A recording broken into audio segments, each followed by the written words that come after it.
سلام همه شما گیرفاجی ها، خیلی مخلصم. امروز اومدیم یه موتور دیگر رو با هم بررسی کنیم، بنلی لئونچینو 250 سی سی از شرکت نیکرام موتور، که میتونم بگم اولین چیزی که آدم رو جذب میکنه واقعا تاریخچه قوی و شجرنامه این موتوره.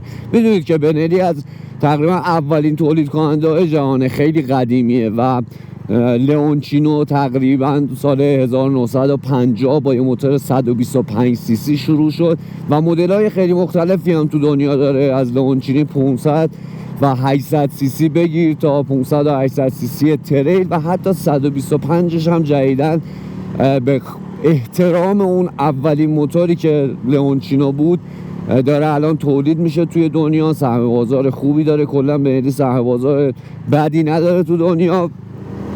و تو همه موتورهای لئونچینو اون شیر کوچیک رو گلگی رو میتونید ببینید، به خاطر اینکه لئونچینو تو زبون ایتالیایی به معنی شیر کوچیک یا همون بچه شیره و کلا لئونچینوها همشون وفادار موندن به سبک و استایل خانواده و هم یه جورایی میراث رو حفظ کردن، هم مدرن شدن. اصلا ایتالیایی ها عجیبن، همش در مورد خانواده صحبت میکنن. فامیلیا. Never tell anybody outside the family what you're thinking again. خب اینو هم بگم که درسته که بنلی جزء قدیمی ترین تولید کننده های موتور تو دنیا، از سال 1911 موتور تولید میکنه، ولی تقریبا سال 1988 اینا بود که با قدرت گرفتن ژاپنیا بالاخره این غول بنلی شکست خورد و حتی سال 2005 دو-سه دست چرخید تا سال 2005 چینی‌ها خریدن این شرکت رو با شرکت ژیانژینگ و الان یه جورایی بنلی کیو جی شده و یه موتوریه که توی چین داره تولید میشه. پس این موتور یه موتور چینیه با خون ایتالیایی. خب آقا اینجا هم که پارک شهر آباده است که بریم یه صحبت بکنیم ببینیم میشه بری توی دوتا عکس از موتور گرفت یا نه.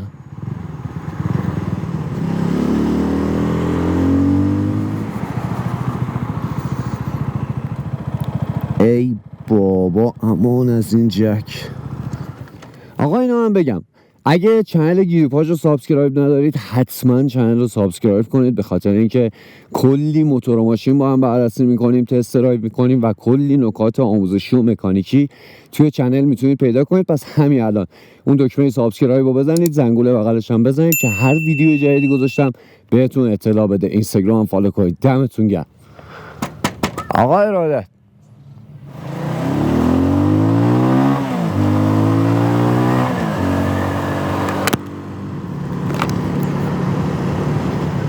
خب نذاشتم موتور رو ببریم توی پارک، ولی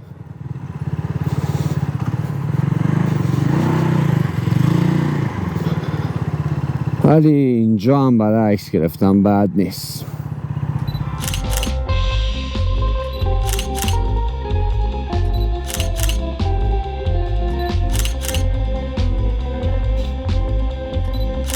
خب گفتم حالا که وایسادم یکم درباره خود موتورم با هم صحبت کنیم. موتور طراحی خیلی جذابی داره، یعنی شما اولین چیزی که جذبش میشین تو نگاه کردن بهش طراحیشه، که مثلا این پروتکشنای بغلش که هم خیلی کاربردی هم خیلی شیکه.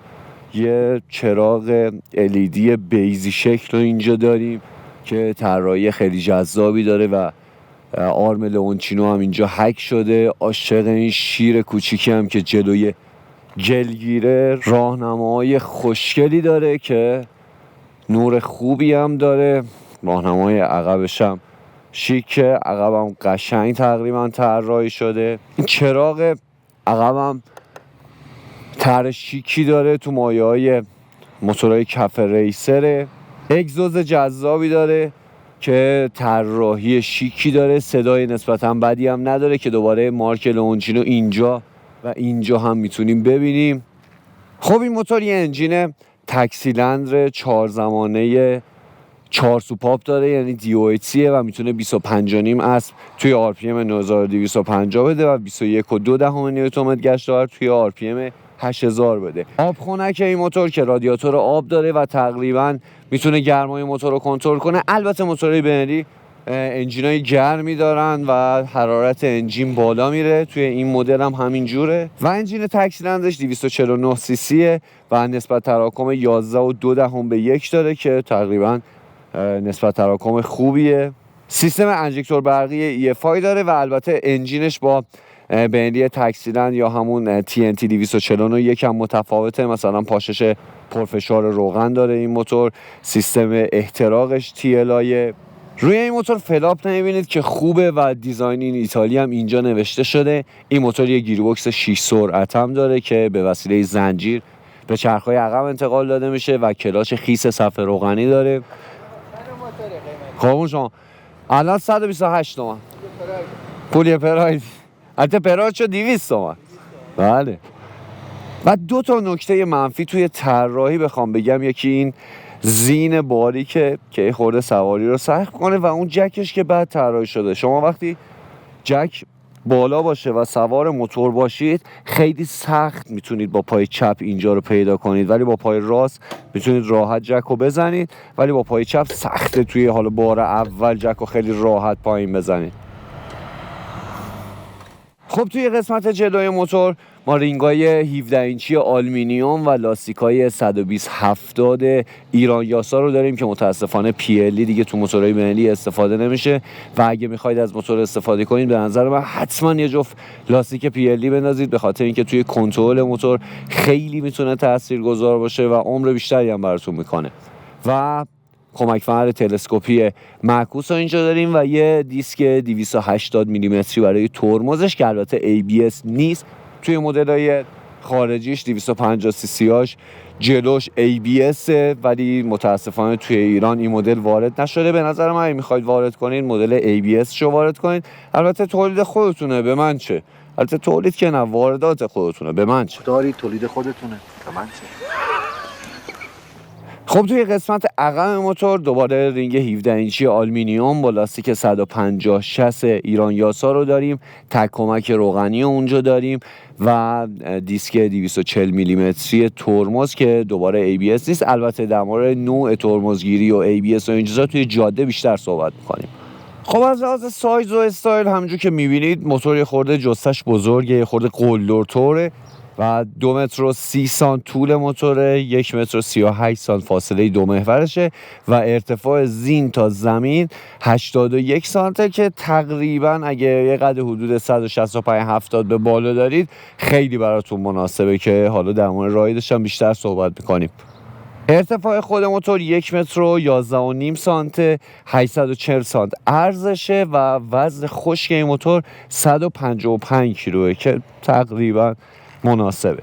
و از لحاظ جایگیری پاها بد نیست تقریبا، ولی خیلی این مدل باب میل نیست. یه خورده پا اذیت تو سواری، اگه یکم جلوتر بود میتونست بهتر باشه. و 1 کیلومتر کاملا دیجیتال نسبتا ساده رو اینجا داریم که آرم لئونچینو رو اینجا میتونید ببینید. تمام چیزی که احتیاج دارید مثل RPM، نمایشگر دنده، سرعت، حالا مقدار کیلومتری که طی کردید، دمای آب، حجم بنزین و همه اینا رو بهتون نشون میده. ولی میگم یکم ساده طوره، یه خورده مشکلات لرزش و خرابی هم داره. حتی من دیدم بچه‌ها افتادن تو دست انداز از این پایه پشت شکسته کیلومتر و در کل مشکلات کیلومتر زیاد داره این موتور. خب یه استارت هم به موتور بزنیم و صدای موتور هم ببینیم.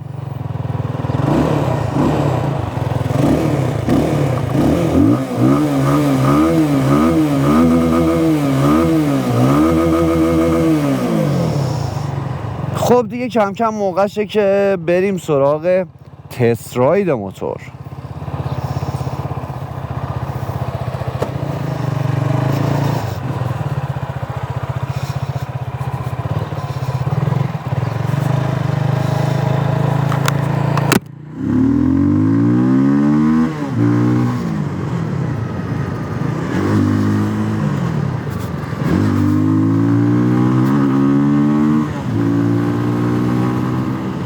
خب اول بیایم راجع به سبکش با هم صحبت کنیم. شرکت نیکران این موتور رو توی دسته اسکرمبلرها قرار داده، ولی به نظر من این موتور یه اسکرامبلر نیست. چرا؟ چون یه سری ویژگی ها باید این سبک داشته باشه، یعنی برای هم شهر خوب باشه، هم برای آفرود خوب باشه. ولی اگه شما با این موتور آفرود رفتید، توی اولین چاده‌ای که بیافتید به خاطر رینگ‌های آلومینیومی رینگ میشکنه و براتون دردسر میشه و کلا سیستم تعلیق و اون حالت ایستاده رانندگی کردن روی این موتور خیلی سخته که اصلا خوراک اسکرامبلرهای این مدل. بیشتر میشه به این موتور یه استریت یا نیکد با طراحی متفاوت گفت، یا یه جورایی رترو یا مدرن رترو بیشتر میشه بهش گفت. البته فاصله کمترین فاصلش با زمین خوبه برای خاکی رفتن، یعنی تو خاکی میتونید ازش استفاده کنید، ولی این موتور بیشتر برای تو شهر خوبه و واقعا یکی از دلایلی که میگم برای تو شهر خیلی خوبه هندلینگ خیلی خوبشه. واقعا قدرت مانور خوبی دارید شما توی موتور، شتاب خوبی دارید، خیلی راحت برای رد شدن از توی ترافیک بین ماشینا توی جاده خوبه. موتور واقعا تو دستیه، خیلی من هندلینگش خوشم اومد. تو این یه روزی که دستم بود خیلی حال کردم با هندلینگش.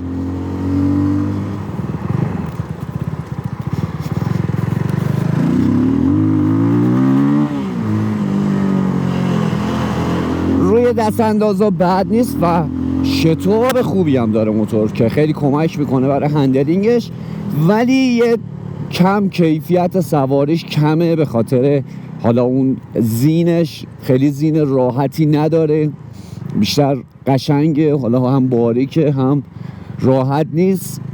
برای سرنشین دوم هم خیلی جای درست حسابی نداره. کوچیک بد نیست، ولی نوع قرارگیری پاهای سرنشین عقب هم خیلی جمعه، یعنی پا کاملا جمعه تو سینه و یکم میتونه سرنشین عقب رو اذیت کنه.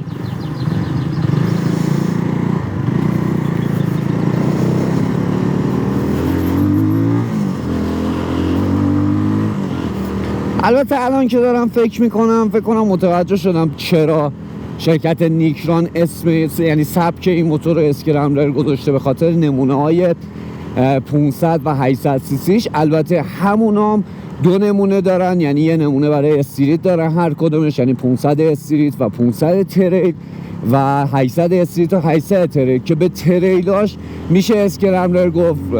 حالا رینگای پره‌ای داره که برای آفرود مناسبه، گل لاستیک برای آفرود مناسبه و اون موتورها رو میشه به عنوان موتورهای اسکرامبلر در نظر گرفت. ولی این موتور نه، همون مدرن رترو یه جورایی میشه گفت خوراک اینه که شما یه کت چرم بپوشی و تو خیابون باهاش سیس بیای، این خوراکه براش.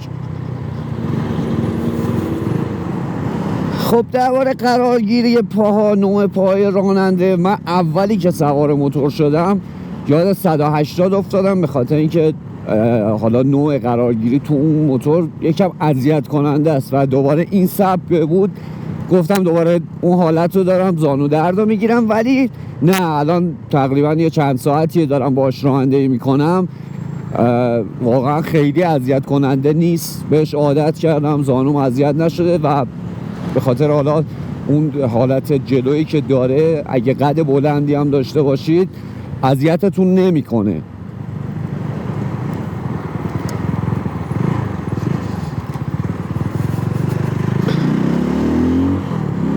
یه چی هم که در مورد صفحه کیلومتر بگم، شما وقتی هر طرف راهنما رو میزنی دو طرف با هم چشمک میزنه و این جالب نیست. اگه هر طرف جدا بود خیلی بهتر بود. و مشکل اصلی که از این موتور اومده همین کیلومترشه که خرابی زیاد داره، لرزش زیاد داره، پایش میشکنه و هیچ محافظی هم اون جلوش نیست. حالا این محافظی هم که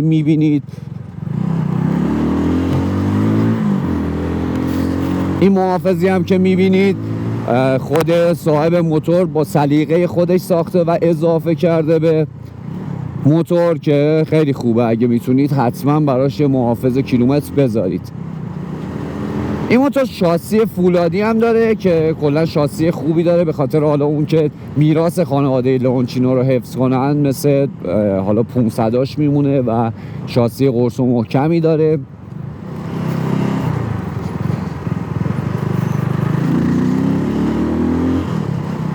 تعویض دنده خوبی هم داره. واقعا من انتظار داشتم نسبت به بقیه بنلیا یه تعویض دنده خوش داشته باشیم توی این موتور، ولی خدایی نسبت به بقیه موتورها تعویض دنده خوبی داره و نسبت گیربکسش هم خوبه. به خاطر همین شما اگه مثلا 30-40 تا بخواید برید خیلی آروم با دنده 3 کم شتاب میتونید حرکت کنید.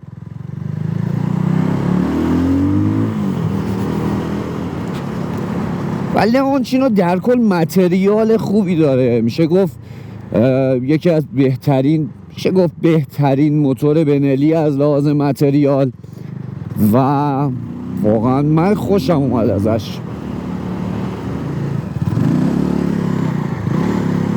خب آقا اینو تو قسمت هندلینگ یادم رفت بگم که این موتور لاستیکای ایران یاسا زیرشه و هندلینگش خیلی خوب بود.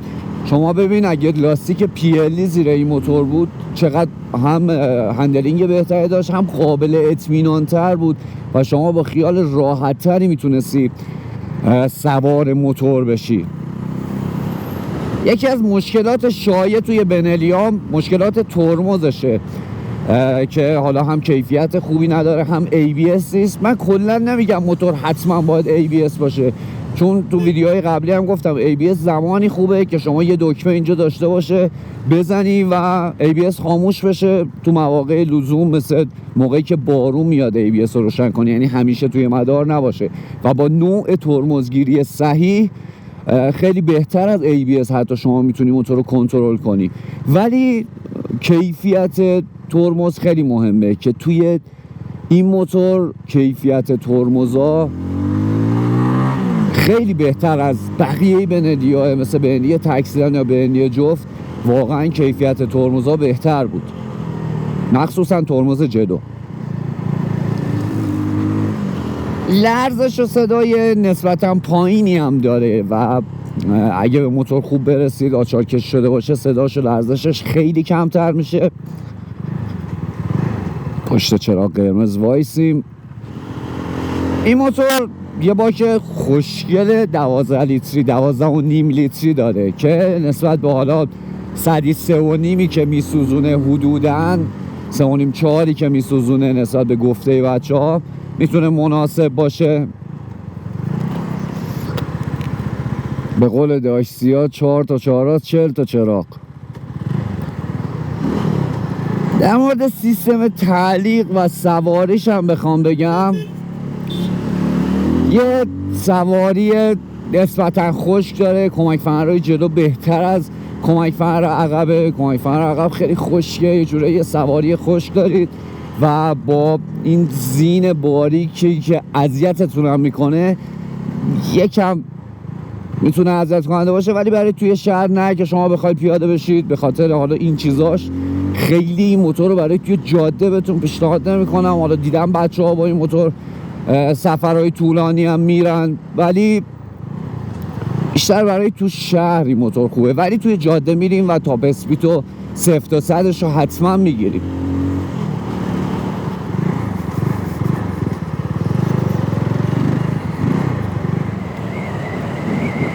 ای خدا چقدر خوبن اینا.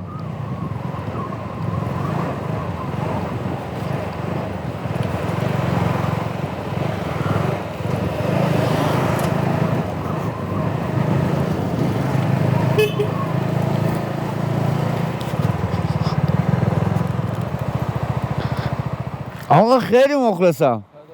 خوبی شما؟ نکردم. تو چطوری؟ آقا از کجا میای شما؟ من از اصفهان. خب الان دارم سمت سمیرهم. سمت سمیرهم.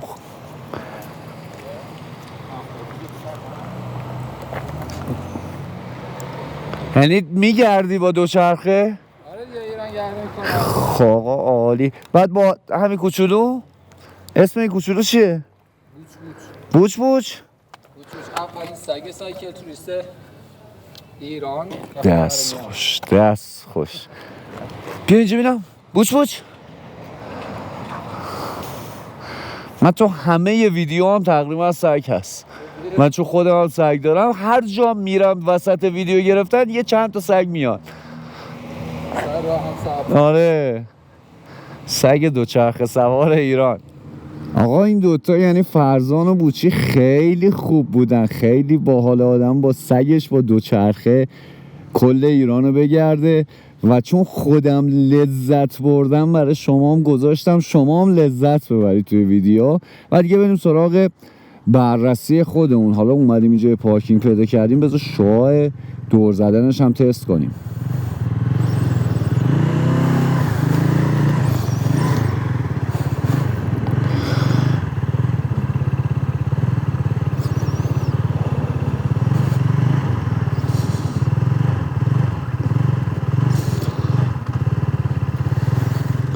شعاع دور زدن نسبتاً بدی نداره ولی خیلی هم راضی کننده نیست. البته برای این سبک برای این مدل موتور خوبه و شما بیشتر موتور رو باید بخوابونید توی پیچا و حالا چیزایی که میخواید رد کنید. البته اگه لاستیک PLD زیر موتور باشه، اگه لاستیک ایران یاسا خیلی بهتون پیشنهاد نمیکنم این کارو. درباره رقباش هم بخوام بگم یه جورایی میشه گفت حالا تو این شکل و مدل نمیشه گفت این سبک رقیب خیلی زیادی نداره، چون موتوری که 2 برابر این موتور قیمتشه خیلی نمیتونه رقیب باشه. مثلا مثل کاوازاکی استرلا که واقعا نسبت به حالا راندمانی که اون موتور داره من این موتور رو ترجیح میدم، ولی نسبت به حالا کاوالرایی که کبیر آورده چه حالا اسکلمبرش چه فلتش اونا رو میشه یه جورایی سبک اسکلمبر گفت. ولی در کل 2 برابر این موتور قیمت دارن، نزدیک 300 تومن قیمتشونه، بس خیلی نمیشه رقیب دونست براش. ولی تو موتورهای تکسیرن اگه دنباله یه موتور با حال متفاوت با هندلینگ خوب میگردید کلا این موتور رو اینجوری بهتره. این موتور رو به کسایی که میخوان با موتور حال کنن، عشق کنن، حالا توی ترافیک رانندگی کنن، هندلینگ خوبی داشته باشه این موتور، یا حتی به خاطر هندلینگ آسونی که داره به کسایی هم که تازه موتور سواری رو شروع کردن این موتور رو پیشنهاد میکنم. موتور خوبیه. و یه لحظه وایسیم که اون قسمت قدم اوکی کنیم. من همیشه تو ویدیو گفتم، بازم میگم که شما شاید این ویدیو رو اولین باریه که این ویدیو رو میبینید. قد من 181 و نوع قرارگیری پام دوتاش رو زمین این مدلی اگه بخوام یه وری بشم خیلی راحت موتور میتونم کنترل کنم اگه یه پا بخوام رو زمین باشه. پس نسبت قدی خوبه. گفتم اگه یه قدی حدود 165-70 داشته باشید این موتور رو خیلی راحت میتونید کنترل کنید. حتی این موتور رو برای خانوما هم میتونم پیشنهاد کنم، هم به خاطر قد موتور هم به خاطر حالا هندلینگ آسون و خوبی که داره. خب آقا گفتم به خاطر ارتفاعش برای خاکی مناسبه، یعنی به خاطر کمترین ارتفاعش تا زمین و مجبور شدم بیام تو خاکی. اومدم برم تاپ اسپیس رو تو جاده بزنم، یه تصادفی شده بود مجبور شدم از این خاکی برگردم. کنترلش تو خاکی بد نیست، یعنی شما تو خاکی هم میتونید باهاش رانندگی کنید، ولی جایی که چاله چوله نداشته باشه و به قولی آفرود نباشه دیگه. بریم بگردیم یه جاده دیگه پیدا کنیم برای تاپ اسپیسش.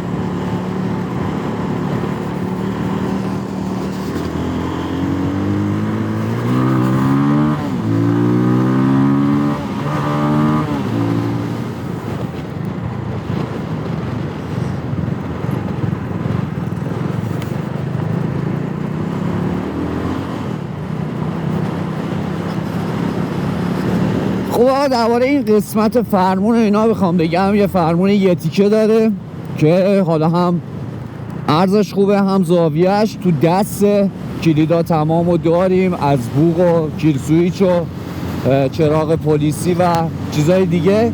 کلاچش یکم میشه گفت سفته ولی مشکل خاصی نداره. بوقش هم که میتونید ببینید و اینجا بریم و یه 0 تا 100 ازش بگیریم.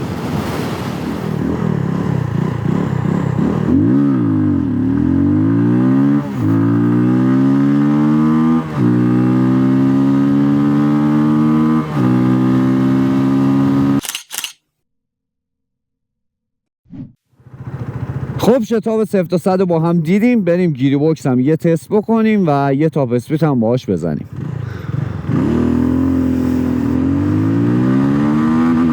45 تا تقریبا کاتاف دنده 1، 65 تا کاتاف دنده 2، 92 تا کاتاف دنده 3،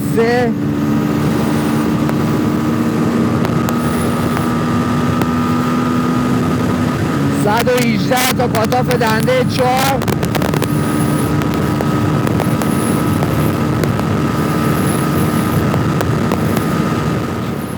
خب به 3000 کیلومتر دقیق از پیمایش این موتور رسیدیم و حالا تاپ اسپیدی که من باش تو این جاده توی این باد تونستم برم 130 خورده‌ای بود که خیلی راحت موتور گاز میخوره، ولی خود صاحب موتور با این موتور توی سراشیبی 150 تام رفته، فکر کنم حدود 150 155 تاپ اسپید موتور باشه که حالا اگه تونستیم تو جاده تاپ اسپید هم باز باش میزنیم. ولی در کل موتوریه که خوب گاز میخوره.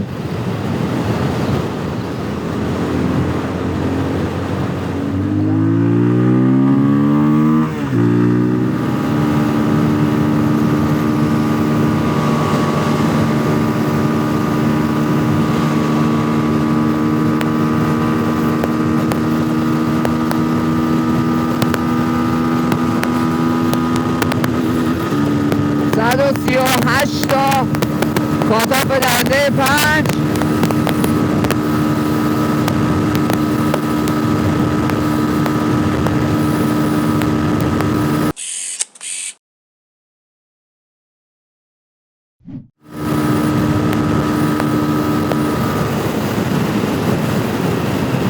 بعد تقریبا 145 تا بیشتر موتور نرفت.